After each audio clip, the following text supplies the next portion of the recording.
Well, it's good to have this interview today with you, Rudolph. And today I'm looking forward to hearing your views on the biggest challenges of logistics in Brazil. Can you start by providing a brief background of yourself? Yes, good morning. I'm a management consultant who has been working in Latin America for the last 20 years, addressing issues in strategy and supply chain specifically, working in Brazil most of the time, but also in other countries in Latin America, Colombia, Argentina, Peru, and so. So what do you feel are the biggest challenges for logistics in Brazil? Today, if we can summarize, we can focus on two big issues. One is bureaucracy, and the second one is infrastructures. First one, bureaucracy is taking a lot of effort and taking a hit on cost also for logistics operations in Brazil. So what do we call bureaucracy is all processes that has to do with complying with regulation and with state requirements to make all logistic and all transportation and imports processes.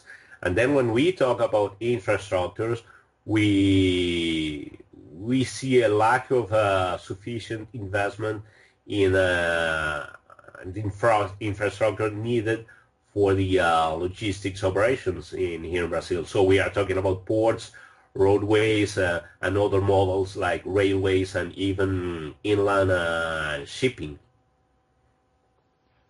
And can you explain why these problems exist? First, in terms of bureaucracy, as we know, even if Brazil has been very active in import export in the trade, in international trade more recently, but has been traditionally a kind of a closed country with a lot of barriers in terms of regulation, tariffs, not only tariff, but also in terms of regulations.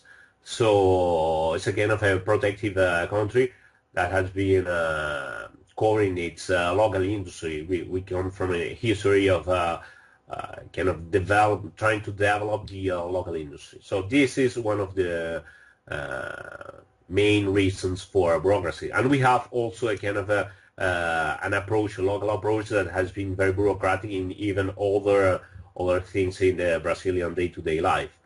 Secondly, when we talk about infrastructure, what we see is a lagging in terms of investment.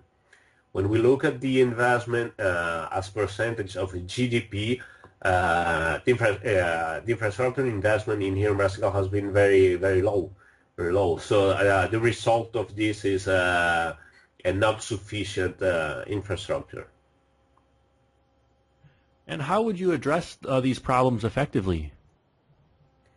First, to address the bureaucracy issue, I understand two approaches. The very first one should be a simplification of regulations, laws, and all procedures that has to be done to comply with government.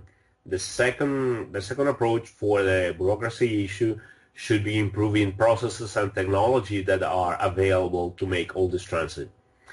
In terms of infrastructure, there are also two approaches. The very first one, obviously, is increasing the amount of resources allocated for investment in infrastructure, and secondly, improving also the quality of this investment. That means making a good planning on what kind of models are you going to be investing, and also how you make this investment in infrastructure. And thank you, Rudolph, for sharing your views today on the challenges of logistics in Brazil. Okay, thank you very much.